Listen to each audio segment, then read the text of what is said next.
Hazrat Anas bin Malik radiyallahu anhu states, some unpleasant news reached Allah's Apostle sallallahu alaihi wasallam from his companions radiyallahu anhum.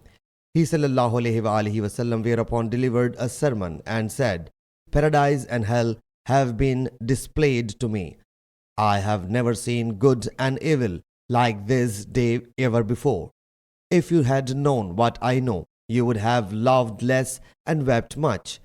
There was no more burdensome day for the companions of Allah's Apostle sallallahu alaihi wasallam than it. They covered their heads and the sound of weeping was coming from their noses. Then Hazrat Umar radiyallahu anhu got up and submitted.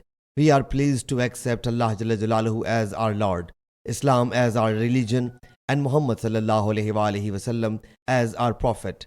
Then that man got up and submitted. Who is my father? He sallallahu alaihi wasallam said, so and so is your father. So this verse was revealed. O believers, ask not such things as if disclosed to you may displease you. Surah Al-Ma'idah verse 101. Sahih Muslim Hadees number 6072.